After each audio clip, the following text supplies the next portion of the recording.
Hello, this is the Radio Geek with Radio Geek Blades, and today for you I got another Rosecraft knife. Now I went on Rosecraft's site and I was looking at some of their seconds and figured I'd get a couple seconds maybe, and by the time I got there I got a little late to the game there, and a lot of them were already sold out, but there's still a few left, and some of the ones I already had, but they were in like different colors, you know, so I didn't really want to get another one that I already had. I wanted to try to get something a little different, and I ended up getting a couple. I'm just going to show you one for right now, but I got this one, and I thought I get this one because it's one of these knives that I probably would not have bought normally, just because it's just one of the ones that didn't, you know, stick out to me, although it's a nice knife.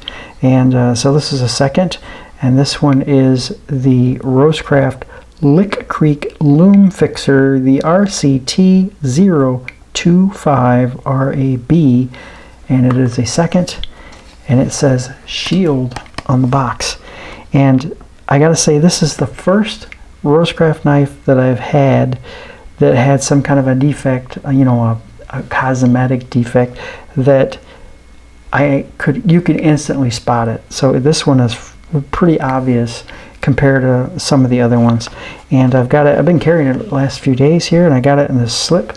I got this wonderful slip that Stan from Stan's Cutlery Universe made and gave to me. He was just starting out making leather slips and practicing, and he gave me this one here, one of his first few that he made. So that's kind of cool. I got one of the first ones that he made. He doesn't have any kind of a maker's mark or anything on it. It's just the leather slip and how he cut it out and sewed it together. It's really nice. It's a good piece of leather. It's very soft, and I like it. So thank you, Stan. I appreciate that. And now let's take a look at this knife. All right, there it is, the Loom Fixer. Now I don't know what it looks like on camera. It's kind of a rosy pink. Well, not pink. I guess more of a rosy red, but kind of a little bit of a pink hue to it. But it's more red than anything else. So I don't know what it's going to look like on camera, but that's what color it is. Anyway, the shield is the issue, and if you look at the shield, you can probably see it. There's a gap here, and if you look really closely, you can see that the shield was cut incorrectly, and there's like a little extra, like, I don't know what you call it, like a little whisker, little shard that goes up and back down, like right over here in this area. So it's not probably the right exact size, and when it got put in there, it left some gaps around the shield, but it's in there solid. It's not proud or anything. Maybe, you know, yeah, maybe just a tiny bit on that side, but it's not going anywhere is what I'm trying to say. But you know what, at arm's length, you probably wouldn't even notice it. And you know what, I know I was buying a second. I know there's going to be a cosmetic flaw in it somewhere. So I don't have a problem with it whatsoever. But this knife, I believe, is normally like $61 or $62, and they had it as a second for, I think it was $26, so more than half off. So I thought that was a pretty good deal. And like I say, it's probably not one that I normally would have picked out, but you know, since it was a good deal and I didn't have one yet, I figured, you know, this would be nice to add to the Rosecraft collection. Everything else on it is perfect. The back spring is really nice and tight. These pins are very smooth. Transitions are great. You know, I've got no problems with it whatsoever. And this is what I really like about it. It sticks out quite a bit. It's got a nail neck there, and you can pull it out, and it pulls out nice and easy. I mean, I don't know what number I give these things. I'd say it's kind of a medium. I'd say it's like about a 5 maybe. That's what my number would be. Whether that's correct or not, I don't know. But it's really easy to open, let's put it that way, which is what I really like about a knife. I mean, even a slip joint, if it's easy to open, you can use it and put it away. You don't have to sit there and struggle with it. You know, it's got like a pull of 27 or something. You can't even hardly get it open without a pair of pliers. You know, that's ridiculous. But something like this, I think, is perfect, right in the middle. I think, you know, it's not light, but it's not too strong, and it's easy to open. And you can see how it's got the sway back there look, and the curve of the handle, and it fits in your hand, and it really fits in your hand like this.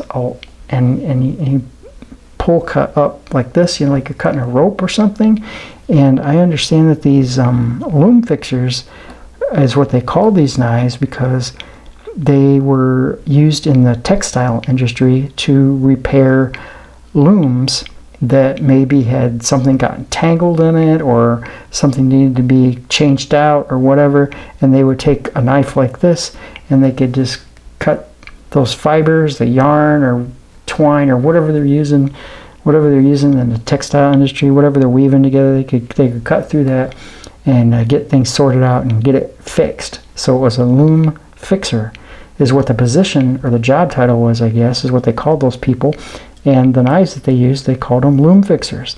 I did see that Case made some loom fixers, and it looks like from what I see they made them from the late 20s, early 30s up until like the late 60s. And the blade was just like this. I don't know that it had the swedging on it, but it was like this, and it also had another blade. It had a pen blade in addition to it, so it was a two-bladed knife. But this is just a single-bladed loom fixer, and it's got this nice blade. I really like that swedging on there. I think Andy likes swedging. He's got swedges on just about every knife, I think, and I really like that. But it's a nice knife. It's sharp. It cuts good, and it fits nicely in the hand if you're gonna go in this direction like you're gonna cut rope. I mean, you can do it this way too. You can cut and open packages and stuff too, so it's not a problem there. I like the diamond shield. That's cool, and the color is neat. It's a different kind of a color. It's a kind of a rosy red, I guess. I don't know how to describe it, but yeah, I thought for the money that the second was, I thought, you know what, I would probably not maybe go for a knife like this generally, but at that price I figured, you know what, I'm gonna get one and check it out. So so this is what I got, and this is the Lick Creek Loom Fixer. So there you go, guys. Just thought I'd show this one to you.